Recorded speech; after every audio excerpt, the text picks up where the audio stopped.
Welcome to Everything Co-op, bringing you information on how cooperatives can help improve your quality of life. This show is being sponsored by the National Co-op Bank, NCB. The NCB is dedicated to strengthening communities nationwide for the delivery of banking and financial services for the nation's cooperatives, their members, and other socially responsible organizations. For more information on the power of community ownership, visit ncb.coop.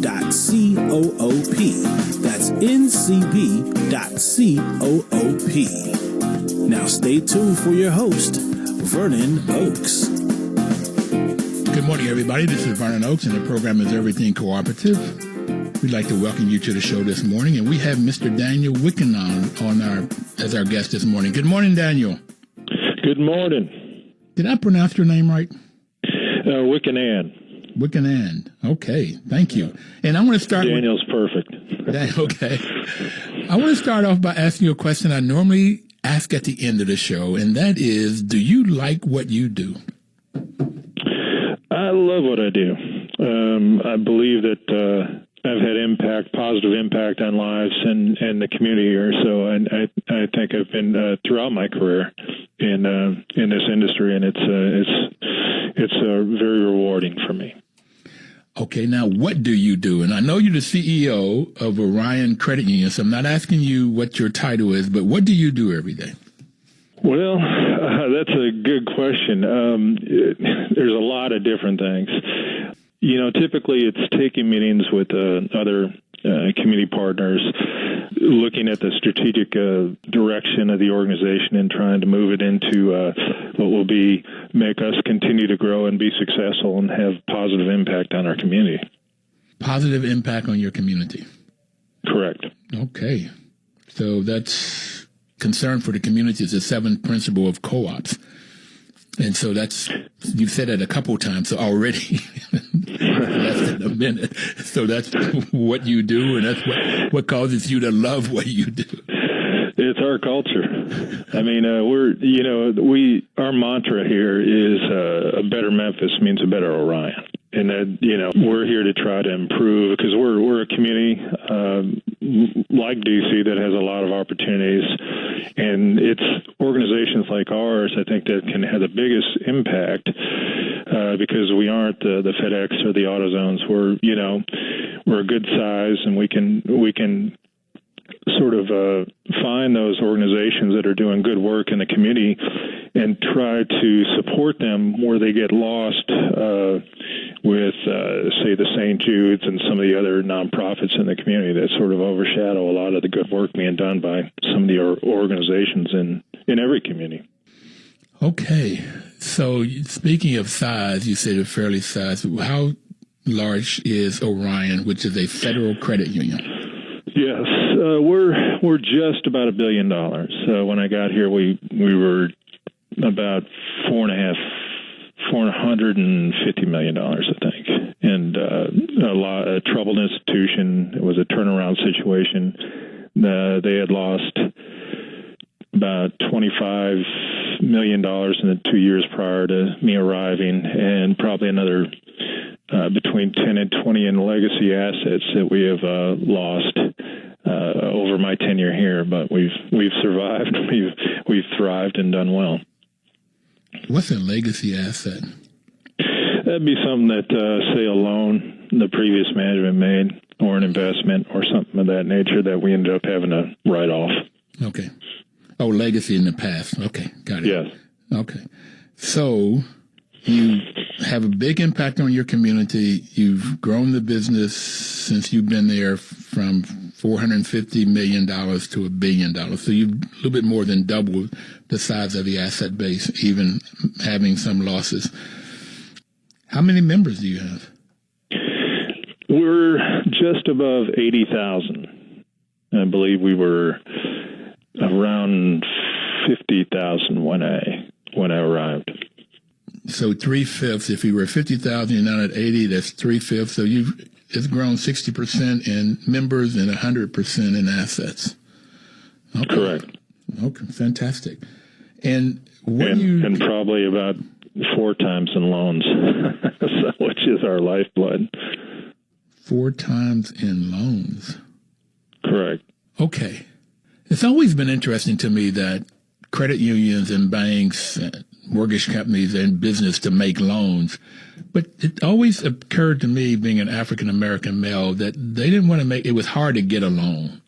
You almost had to beg. As a matter of fact, I saw my dad almost begging a man for a loan one time. And I said, I never wanted to be in that place. But why is it so hard to get a loan for some people?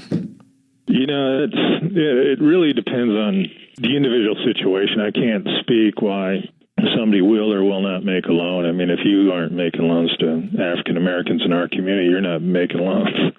We're, I believe, above 60% African American in Memphis, but the issue is really what it comes down to is the ability to repay, and now with even on the mortgages, I testified, and I forget, it may have been about 5 years ago in Congress about the QM rules and some of these rules that happened after the Great Recession, where they changed things, trying to fix things, but it makes it, in a lot of cases, regulatory issues make it harder to make exceptions for individuals because of the fact that those that want to protect you don't necessarily know the day-to-day and how to make exceptions and sort of try to put everybody in the same type of box, which is not always the best case for individuals that may need help or an opportunity.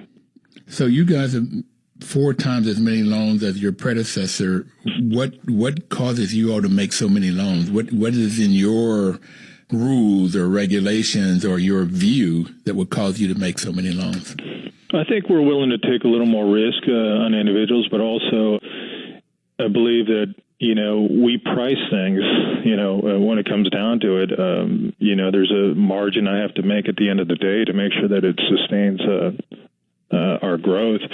But in the end, I'm trying to, put as much money or keep as much money in my membership's pocket as possible. Because whether Orion makes 10 million one year or 20 million the next, I don't have stock options. My salary isn't going to go up, or I'm not going to get rich from that aspect. Okay. And there's nothing wrong with that business model either. It's just not what I was hired to do. That doesn't seem to be the co-op way, the credit union way of giving a lot of money to some individual.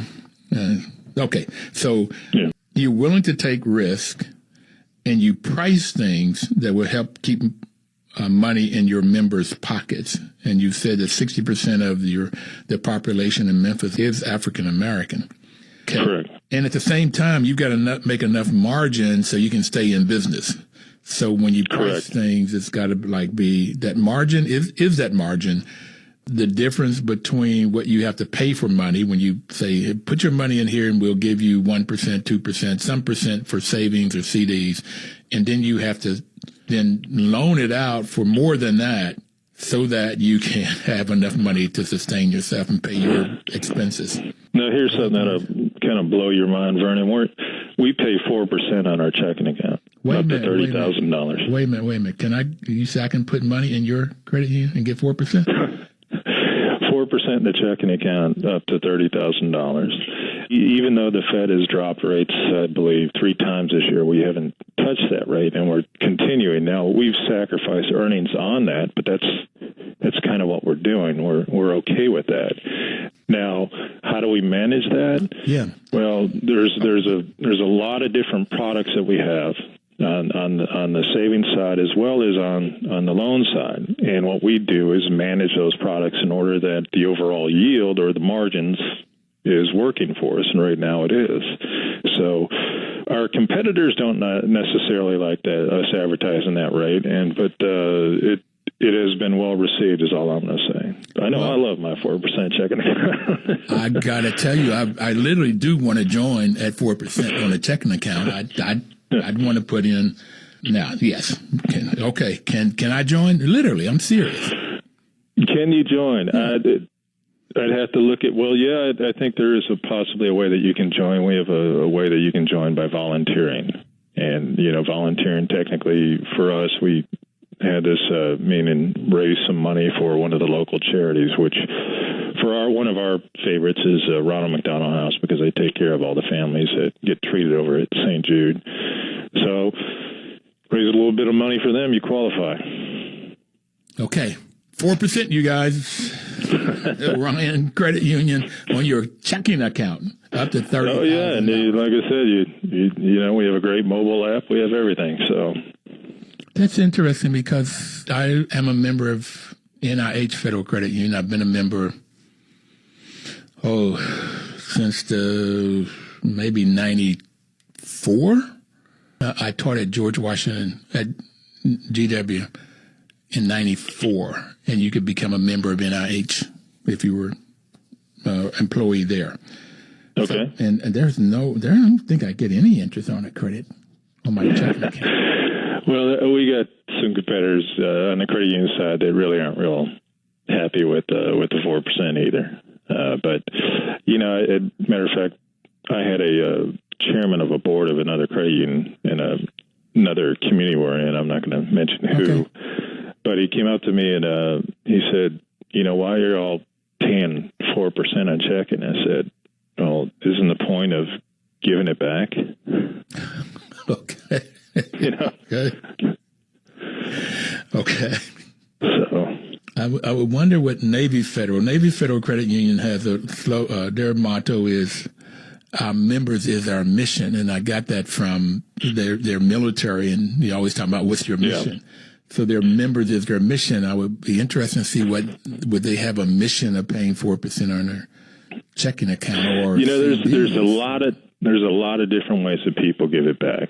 This is just one of the ways that we do it. We do it this way, and for those, we give it back in the community. We give it back with but we have to manage ourselves efficiently. Navy's a fine institution. I used to be on the board with the ex-CEO, great guy, Cutler Dawson. I met the new CEO. She's very good and a well-run institution. As far as what others are doing, if in this industry, whether you're a bank or a credit union or mortgage, anything, if you're not growing, you're in trouble. And especially in these kind of falling rate kind of environments, it just puts that much more pressure on your margins. So if you aren't able to capitalize in these markets and these fluctuating interest rate environments, then you're merger bait, or you're just basically dying on the vine. We're going to stop there, merger bait or dying on the vine. I want to come back after our break and talk to you more about the kind of products that you have. We'll be right back. Please don't touch that dial.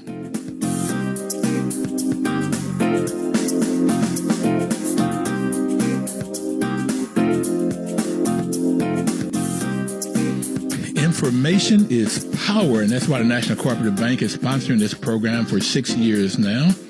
We've just celebrated our 6th anniversary in October, which is Co-op Month. And we started 6 years ago for only 1 month, and we've been doing this for 6 years and loving every minute of it. And we have Daniel Weickenand on the show today, and he's the CEO of Orion Federal Credit Union in Memphis, Tennessee.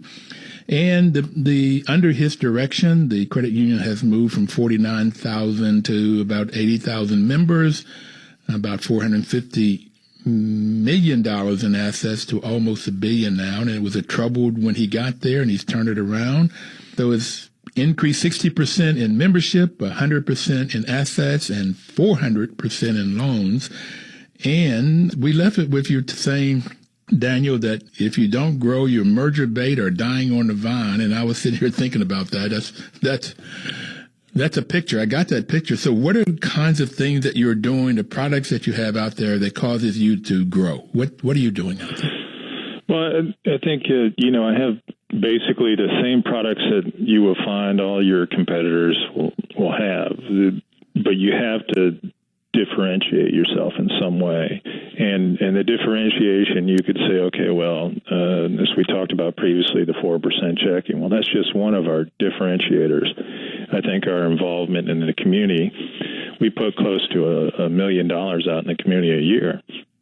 each and every year supporting, as I said, the nonprofits that get overshadowed by the larger things, such as we're the home of St. Jude, and that really, it's an amazing institution that does incredible work, but they take so much money out of the community. It's easy to give to sick children, but there's homeless, there's hunger, there's educational needs, there's just all kinds of situations that are impacting not only Memphis but all communities that need attention. That it needs organizations within that community to sort of step up and try to help out, and that's what we do.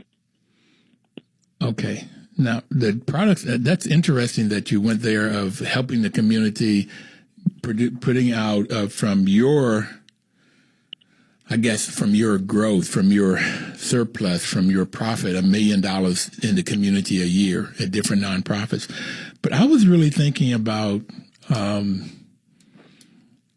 loans to buy a computer or buy shares in a limited equity co-op housing, or loans to buy a car, or how do you those kinds of things? We definitely have auto loans. We have second chance type of checking accounts. We have we even have commercial loans that we've have individuals that say borrow money to get a tow truck to start a business, to anything from to borrowing millions of dollars to purchase an apartment complex, or a group of homes to try to develop some rental income. So we've diversified significantly on our lending products in order to make sure that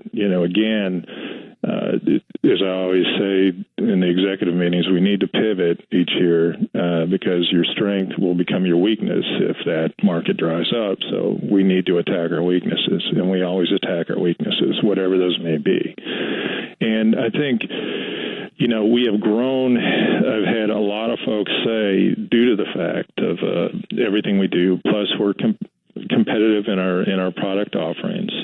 But I think the differentiation is our commitment to the community. It's not been just a one thing. We have been doing this since I've been here. Even when we were struggling initially, we were out there in the community supporting things, whether it was the adopt a schools or some of the other things that we do in the community.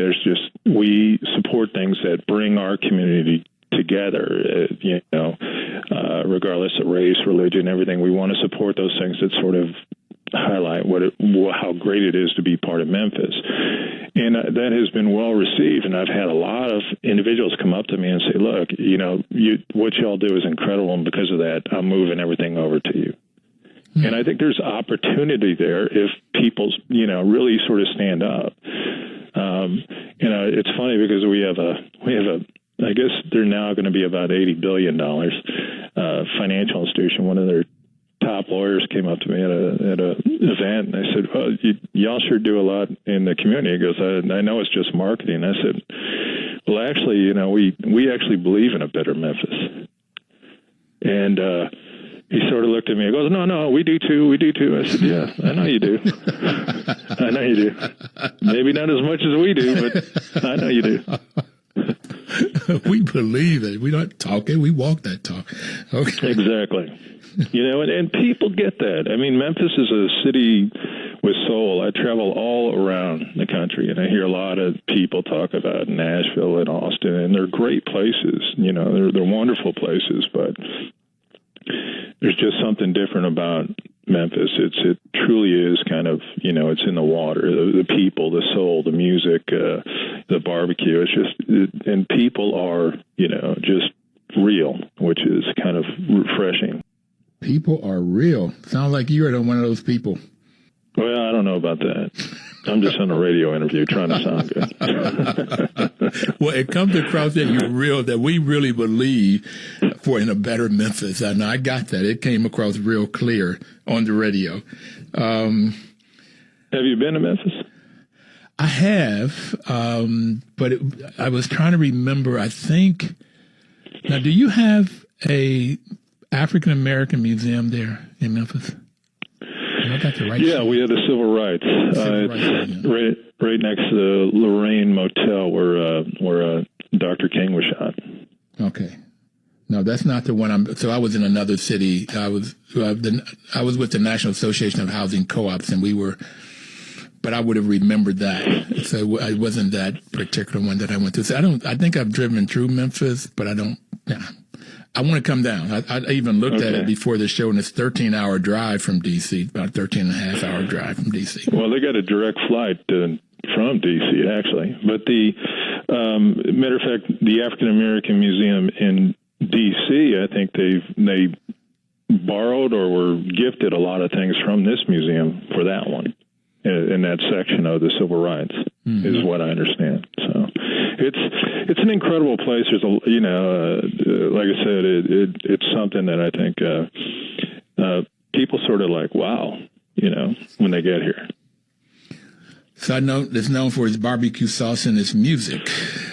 Yes, definitely. Matter of fact, I'm fortunate to call a lot of these folks around here who are musicians, such as David Porter, a friend. And when you're talking to a guy who's written all the Stax hits to getting jiggy with it, and you're like, wow, I'm sitting here talking to David Porter. You're kind of like, how did I get here? All right, so we're going to figure out when I'm coming down there, and maybe we can do a show live with him or with some other people in Memphis to really get that soul, and how the credit union, which is a cooperative, really helps to support the soul of Memphis. Yeah, that's what I like to do. Absolutely. You have my number now. Okay, will do. Okay, so I noticed that you guys got a recognition. You did. You recognized you Inside Memphis Business CEO of the Year. What was that about? Yeah, I always sit there and say that must have been a thin year of candidates or something like that. I don't understand that. Okay. But I was honored to receive it. I mean, it really was. It was surprising. I mean, it really was. But again, I think it's... I would not take the credit because I work around some amazing people and have, including my board and the organization itself. I think it's more of a recognition of the entire team as opposed to just me. Everybody that I have met in the co-op movement says that, and that's really honors the co-op that we are here together. We're working together as a team, and we're working together with the principles and the values. I like the ethical values of honesty, openness, social responsibility, which is what you've talked about from first minute, to caring for one another. And that's the particular values of a co-op, caring for one another, this whole soul of how you have a really great way, a platform of doing that in Memphis and the credit union, providing financial services. And being an African American growing up in America, it's hard to get loans. Oh, absolutely. I guarantee there's a lot of challenges. And we're very cognizant of that, of what we can do to try to, help individuals that sort of are limited, on these financial services. And there's a significant amount of unbanked in our country. And we try to put these products out there and an ability to try to assist, because in this city, and I'm sure like a lot of cities, and one of the pastors for one of the largest Baptist church here, I was talking to him, and he was telling me how the liquor stores, which will cash their paycheck, will cash their paycheck for some ridiculous fee, and yet before they will cash their check, they have to buy a bottle of something, which is, you're kind of hitting them twice on this. It's just it's disgusting. But how do you address that? How do you change that type of behavior? Or I'm sorry, Daniel, cut you off, but we can take our second break and we'll come back on that issue. We'll be right back.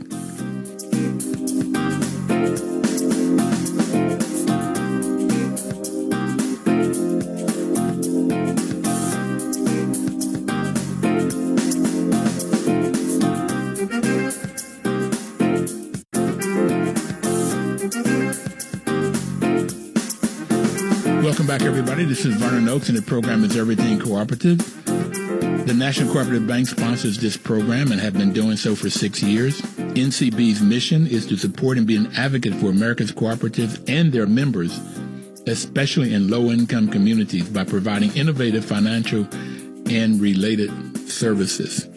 So, Daniel is our guest today from Memphis, Tennessee, the Orion Credit Union. And you were talking about one of the largest Baptist church. You were talking to the pastor there, and I was going to ask you is what was your connection with the faith-based community and sort of building and understanding what the community needs and building the business of Orion, and that the pastor was saying that the liquor stores would cash the checks and charge a huge fee and had a policy they had to buy a bottle before they could get their check cash. And there was a double whammy. And they're buying something they don't necessarily would cause them to enhance their family and their life. Exactly. Yeah. I mean, you hear stories like this, and it's just sad. Like for us, we were. I was driving around in the medical center, which was this area where our new headquarters is, but over probably less than a mile away was where we first made our first movement into this area, which was extremely blighted. A couple liquor stores, but also in this area is Bonheur, and across the street was a gas station that was for sale, an old gas station, and we bought it.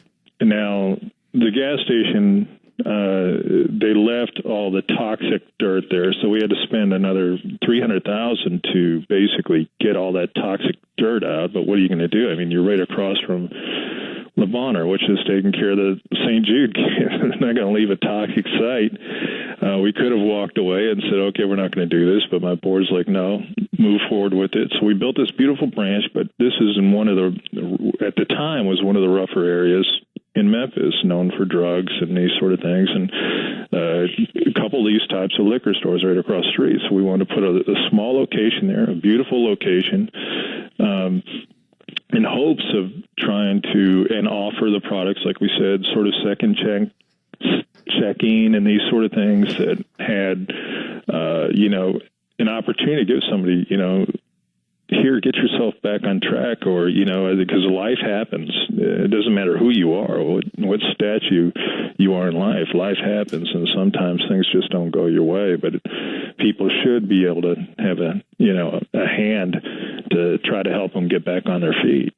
And that's kind of what we did with that branch. Well, it won a bunch of awards and everything else, and then, which kind of led to today, we were asked by a group to come look at a very blighted area to build our headquarters, and we did that. And now this one's probably going to win a bunch of awards and everything else too. So we're excited about it. I mean, you can put it out there, but like the old adage says, hopefully it just takes time, and nothing happens overnight. These problems didn't happen overnight, so you're not going to solve them overnight. It's just going to take time. It's going to take, we do a lot of financial literacy in the community, and I believe that should be starting at a young age. When these kids are in elementary, they should be understanding the impact of their credit and how to handle their money. And that, although driving a Mercedes is nice, but, a Ford is not bad either if that's what you should be driving based on your financial position. So it's a process. The whole thing is a process. It really is. And I majored in marketing, and I taught marketing at Howard for 5 years and GW for 1. And my boss at Howard had a PhD in marketing. He said a marketer's job is to reach into somebody's pocket or sell them something that they need or don't need and reach in their pocket and take their money. So it's all money driven, the whole marketing process. And trying to either also teach that to students that's what a marketer's job is. And what you want to do is to hold on to your money, like warehouse your money, put it into Orion Federal Credit Union, as opposed to putting it into a Mercedes and letting Mercedes warehouse the money. And you have to try to find somewhere warehouse the Mercedes or the clothes or the shoes or whatever you have. So that was kind of really interesting to me. Actually, there is what I was told anyway. Yeah, there is. Yeah, I mean, even for us, there's like I've had meetings where people go, "Well, we should do this." I said, "No, we don't. We don't sell products that people do not need. You know, even if we can do it, there should be some sort of ethical thing in there. Just because you can sell it doesn't necessarily mean it's right for them. You know, because I've had a lot of these sales guys come talk to me because I'm very sensitive to the community I live in. You know, and there's people that are struggling every day, and a lot of our membership is that group. Because in Memphis, you have some very wealthy people in this town. I mean, you know, you got Fred Smith started FedEx. You've got Pitt Hyde started AutoZone. I mean, there's some extremely wealth in this town, but there's a lot more lower middle class and poor, and that's kind of where we serve most of our folks.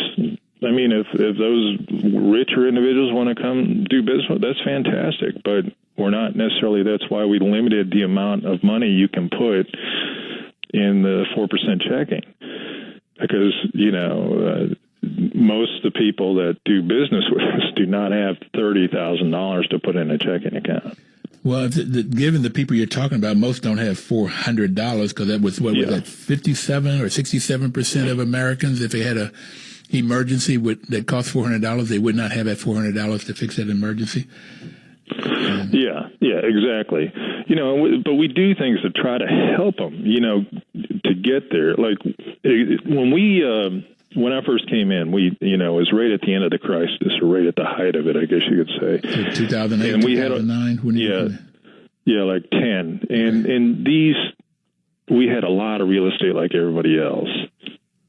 And there was two situations I remember. Like, I was getting calls from all over the world asking to buy our real estate at like 10 cents on the dollar. And a lot of institutions just said, yeah, I want this off my book so I can just look forward.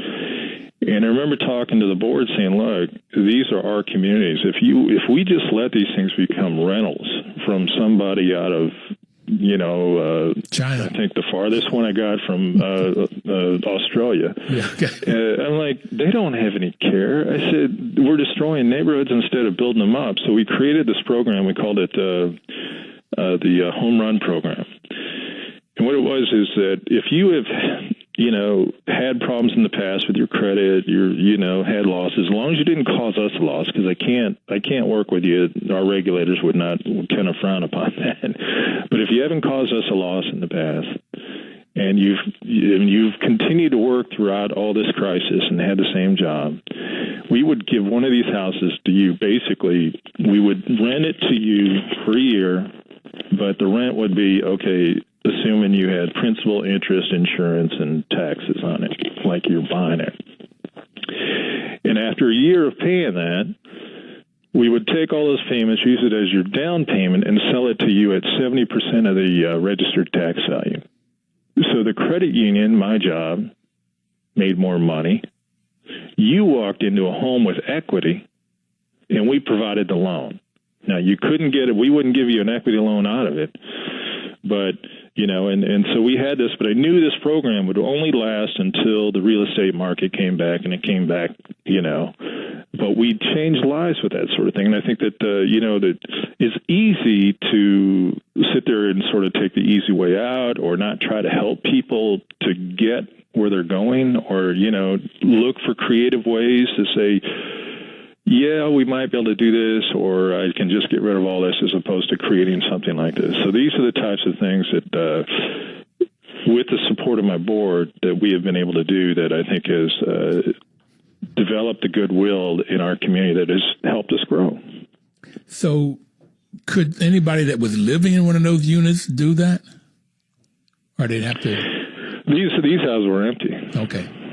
I mean, I had one of my collection people came to me with a house for repossession or for foreclosure, and they put it on my desk. So I'm looking at the file, and I look at it, and I said, "You're kidding me, right?" And they said, and this is like within a week of me getting here, and I said, "No," and I said, "This person owes $2,000," and they they go, yeah. And I said, we're foreclosing on a $2,000 loan on a home? And they said, yeah. And I closed the file. I said, send them the title. One, we didn't need the property. We had plenty of foreclosed properties. Two, the property is just, the guy had been paying on it for God knows how many years. Yeah, so I'm like, this is ridiculous. It's just, we don't do things that way, even though it would have been in our legal right to do something like that. It wasn't the right thing to do. Dan, I just talking to you this far, I just want to rebuke one thing that you said from just talking to you and what I've gotten from you. You deserve that award, and people helped you. I got that part. I really get that part.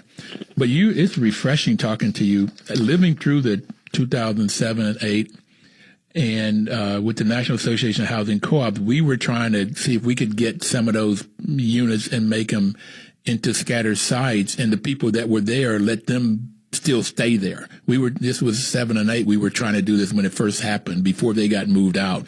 So we were trying to come up with something, innovative way of helping people.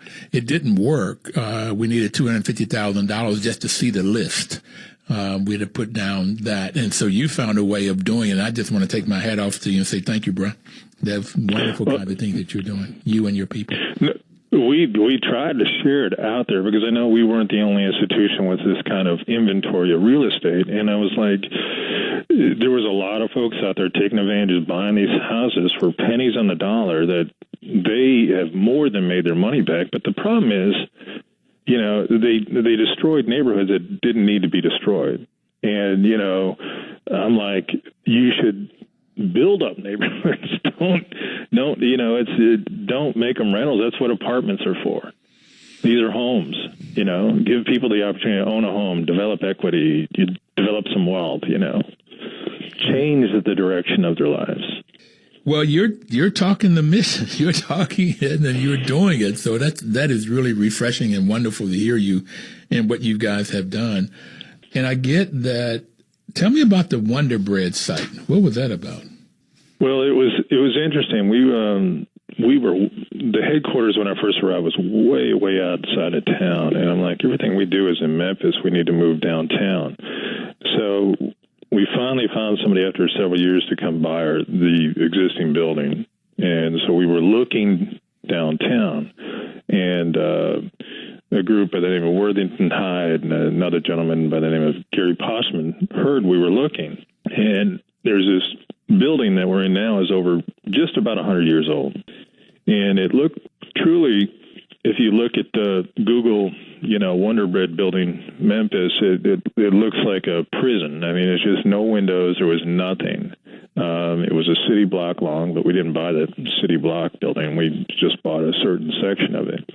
And walking through it, and you're walking through there's this thing, the imagination it took to sort of see what it is today. People look at me and just kind of shake their head and laugh, going, "How did you?" And I'm like, you just got to have faith sometimes. But there's the Wonder Bread sign itself. We kept it. One of my board members is a little upset, saying, "Well, there's really no Orion on this." I said, "Everybody looks at that sign and they know it's Orion. We restored it. It's lit every night. It's just one of those iconic kind of things." And I'm like, we are in an iconic building. Matter of fact, parts of the building that were destroyed, we took all that brick, reclaimed it, and put it on the outside of the building, because it was just a solid kind of cement-looking thing. Well, we're going to take that solid piece. I'm sorry to cut you off again, but we got to take our final break. And I'm really enjoying this conversation. We'll get back to this brick and what you're doing on the outside.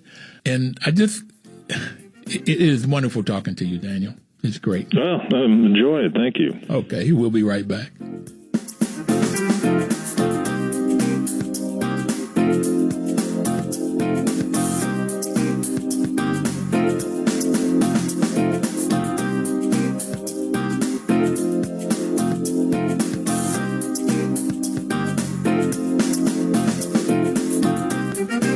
Welcome back, everybody.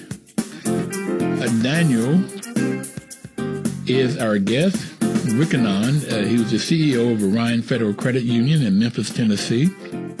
And so far in our conversation, I've gotten that Orion is in every aspect of life in Memphis, no matter if it's the barbecue and the barbecue sauce or the music or working with everyday people.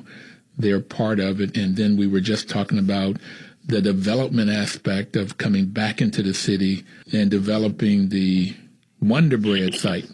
The area itself is called the Edge. It's in between the downtown, the core of the downtown, and the medical center. And it has been blighted since the 70s. I mean, it was really, matter of fact, the Wonder Bread factory itself had been closed, I think, for almost 8-9 years. So there was really nothing happening here. So when we were approached this, it was because it's a major thoroughfare to go downtown, and you always saw this, basically deserted area. It just looked really bad. And so we were approached, and I'm like, yeah, address some blight. That's something I think that's right up our alley. We'd love to take the challenge, and we did. And because of that, now we've had several other companies move into the area, and there's more in line to purchase and build and do things in this area. So it's no longer blighted. And matter of fact, just cat a corner because of what we initiated. And really, it wasn't our idea. We were just presented an idea and executed on it. But now there's a $1 billion project going in just like a 7-iron away. And and they told me, if y'all didn't do what you did, this wouldn't have happened. That's right. Yep. So you've been doing a lot there, and I want to talk now from Wonder Bread to Orion Gives Back program. That's very exciting. What is that about? We, as I mentioned earlier, we just believe that there's a lot in the city that, we try to highlight the things that sort of bring people together, that make people, we support the barbecue festival in Memphis in May, to the Shell, which is the first stage where Elvis performed here in Memphis, which has 52 free concerts a year. 52? And we support that. 52. And you're talking... No, like 4 a week: Thursday, Friday, Saturday, Sunday. Oh, I get that, but I'm saying so they have one in the spring, and then they have one in the fall, and so they 2 sessions. But they'll have Aaron Neville. I've seen him play there. I've seen good. So these are big. These are not just like a high school band showing up. These are really things that people want to come see. So it really does bring Memphis together, which I think, there's again, in a city like this, there's a lot of, I can't afford that. So we tend to do the things that sort of allow people to come and support it. Whether it's crawfish festival to, chicken wing, like in April, there's certain weekends that I think I've got to be at like 7 or 8 events that we're sponsoring. It's like ridiculous. Ridiculous. No wonder my cholesterol's so high. Ridiculously fun. Crawfish Festival, and Aaron Neville's from New Orleans. It's like this Memphis, New Orleans has a real togetherness. They have a similar soul, if you will, a similar vibe. Food and music and people. Yeah. And you get to play definitely, that. Yeah, definitely. You get to play. Right on the Mississippi also. Yeah. So... what's new? What do you guys got cooking? It's interesting. This time of year, we're sort of putting the plans together, the evil plans for next year, to try to see what we can do to sustain what we do. Our deal is, that you don't want, because I always tell people, on the executive team and the board, remember, success builds contempt. Meaning, we may be real happy with what we're doing, but trust me, in the community and our competitors, there's certain people that are really not happy with what we're doing, even though what we're doing is real positive for the community, which is kind of interesting. It's like, if you want, it's not like what we have is some secret sauce. What we do is completely out in the open, and I don't see us changing significantly what we're doing. We may try to figure out some new lending product or some new type of deposit product. But overall, I think that this is kind of, building on our community involvement and everything that we're doing. Our philosophy being, a better Memphis means a better Orion. We truly believe that. Our vision is to be the leading source of financial independence in the communities we serve. I think that says it all, and I think that we can continue along that road and hopefully just continue to have the success that we've experienced over the last 9 years. Financial independence in the communities we serve. What's so interesting about that is that's so different from some people. Some people believe if I can keep people where they're dependent on me or dependent on this product or dependent on this job, then I have control over them. Well, that sort of one real extreme version of that was slavery, total dependence on them. But if you get people financial independence, then it's a whole new world. But everybody doesn't believe in that world. I'm glad you do. And you're. We definitely do. It's a matter of,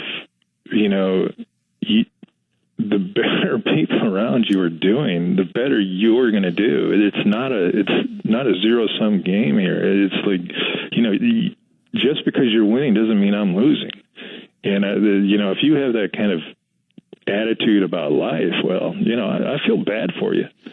Because, we celebrate people's successes, whether it's ABC Credit Union down the road or ABC Bank. If you're doing something, fantastic. Matter of fact, there was a credit union out of one of the communities we serve, and the CEO was at an event, and I had one of the employees at this training event, and he didn't realize it was one of our employees. And they were talking about us because they were threatened by the 4% checking and, not real happy about it, as I said, part of that contempt. And he was saying how they got the 5K from us. They went ahead and supported the 5K, and I'm sitting there and she's telling me the story and I kind of laughed. I go, do you mean that they wouldn't have supported it otherwise? So it's like, you're based out of that community. We just have a satellite branch there, and we're going in trying to find ways that we're supporting there. And I'm like, if that's what it takes for us to come in to where you actually get involved in your community, then we're not losing, we're winning. Yeah, it's a refreshing view, and I'm glad you have it. I want to get down again and visit you. As I talk to more and more people in the co-op world, I keep wanting to go more and more places. Okay. But I really would like to get out of Memphis because I like the food and I like the music. I think I would like the people. And I think you were a stranger an hour ago. But well, I tell you what, if you get down, look at during the basketball season, I actually have some pretty phenomenal seats. You have an invite to come to the game with me. I have floor seats right next to the visitor bench. So okay. If we get the Bullets there, maybe. Or it's the Wizards. That's Wizards right now, right? Yeah. You're aging. You're showing your age. Yeah. So we only have a couple more minutes left, and I was trying to get toward the future. Are you working with other co-ops and sort of any of the co-op groups? I don't know what the National Federation of Co-ops or any of those groups. Do you all work with those groups?